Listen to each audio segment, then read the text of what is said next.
नमस्कार, bulletin Covid 19 में आप सबका स्वागत है और मैं हूं याशु गांधी। कोविड 19 के खिलाफ लड़ाई में भारतीय वैज्ञानिकों और अनुसंधान संस्थाओं द्वारा किए गए प्रयासों को रेखांकित करते हुए आज के इस अंक में सबसे पहले बात पर्सनल प्रोटेक्टिव इक्विपमेंट की, जो कोविड 19 के मरीजों के इलाज में सेवारत चिकित्सा कर्मियों एवं स्वास्थ्य कर्मियों के लिए ढाल की तरह काम कर रहा है। चिकित्सा कर्मियों एवं स्वास्थ्य कर्मियों द्वारा पीपीई को पहनने की प्रक्रिया को डोनिंग कहते हैं, जबकि पीपीई के निवारण की प्रक्रिया डफिंग कहलाती है। इस तरह की प्रक्रियाओं को संक्रमण के प्रसार को रोकने के लिए कुछ मानक नियमों का पालन करना पड़ता है। इसीलिए कोविड 19 रोगियों का उपचार करने वाले अस्पतालों में पीपीई के सुरक्षित निवारण के लिए डोनिंग और डफिंग यूनिट का होना आवश्यक है। इस मामले में भारतीय प्रौद्योगिकी संस्थान यानी कि आईआईटी मद्रास ने चेंगलपट्टू सरकारी अस्पताल के सहयोग से पर्सनल प्रोटेक्टिव इक्विपमेंट के सुरक्षित निवारण के लिए एक खास मॉड्यूलर ड्राफिंग यूनिट तैयार की है। इस ड्राफिंग यूनिट के समुचित उपयोग से यह सुनिश्चित हो जाएगा कि कोई भी चिकित्सा या स्वास्थ्य कर्मी जब अस्पताल से अपने घर जाए तो उससे संक्रमण के प्रसार की कोई गुंजाइश ना हो। इस ड्राफिंग यूनिट को सदुपयोग के लिए चेंगलपट्टू सरकारी अस्पताल में स्थापित किया गया है। खास बात यह है कि इस ड्राफिंग यूनिट को टीम भावना के साथ लॉकडाउन की अवधि में ही तैयार किया गया। इसके बारे में और अधिक जानकारी के लिए आइए सुनते हैं आईआईटी मद्रास के प्रोफेसर कोशी वर्गीस से। Now with COVID, what we have is a highly infectious disease which is widespread. So the way you actually put on your PPE and then more importantly, the way you take it off becomes very important because the PPE is now infected. And if you don't take the PPE off properly and dispose it properly or get it cleaned properly, the infection, the PPE itself becomes a source for infection. So that is why doffing becomes very important, because a healthcare worker who now has been in the infection ward, exposed to infection, the PPE is exposed to infection, comes out, cannot take it off just as they would do, ordinarily. They will have to go to a place which they have to take and follow a certain process and dispose the PPE in a certain way so that it can be taken and then sterilized or disposed. So this is what doffing means. That is the way to take off a PPE without infecting oneself or causing risk for infection for others. A team of doctors from Chengalpet Medical College and Hospital found that doffing units are required when COVID patients are actually hosted in wards which are not made for infectious diseases. So as COVID is rampant, we'll find that many of our hospitals which have general wards where COVID patients are accommodated, and these wards don't come with specialized areas for doffing.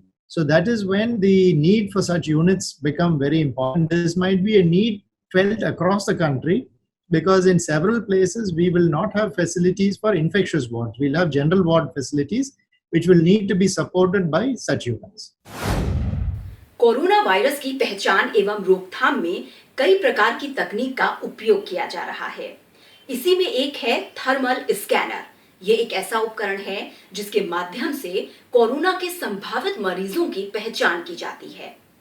आप सोच रहे होंगे कि एक स्वस्थ व्यक्ति और विषाणुग्रस्त व्यक्ति में ये उपकरण अंतर कैसे कर पाता है।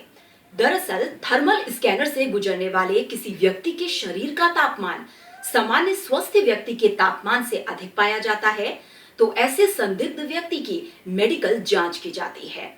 इस मामले में विज्ञान एवं प्रौद्योगिकी विभाग के अंतर्गत कार्यरत संस्था टेक्नोलॉजी डेवलपमेंट बोर्ड ने किफायती थर्मल स्कैनिंग उपकरण बनाने को लेकर हाल ही में प्रस्ताव आमंत्रित किए थे। उद्योग जगत में इस पर नए नवाचार को आजमाया जा रहा है। हाल ही में एक ऐसा थर्मल स्कैनर बनाया गया है जो पूरी तरह मानव संपर्क रहित है। भारतीय विज्ञान प्रौद्योगिकी एवं नवाचार यानी ISTI पोर्टल भारत में कोविड 19 पर विशेष जानकारियों का एक मुख्य स्रोत है। यह पोर्टल इस दिशा में कार्य कर रहे सभी व्यक्तियों और अनुसंधानकर्ताओं को एक मंच प्रदान करता है। इस पोर्टल का विकास विज्ञान और प्रौद्योगिकी विभाग के अंतर्गत कार्यरत स्वायत्त शासी संस्थान विज्ञान प्रसार द्वारा किया गया है। ISTI पोर्टल पर कोविड 19 के लक्षण, इससे बचाव के तरीके और संबंधित शोध कार्य एवं जागरूकता संबंधी सामग्री उपलब्ध है। इसके अलावा इस पोर्टल पर कोविड-19 से संबंधित सामान्यतः पूछे जाने वाले प्रश्नों को भी शामिल किया गया है।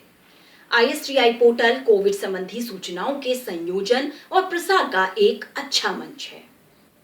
इस पोर्टल पर कोविड-19 संबंधी विभिन्न मंत्रालयों, विभागों और संस्थानों द्वारा आरंभ किए गए अनुसंधान कार्यों एवं अन्य कार्यों की जानकारी दी गई है।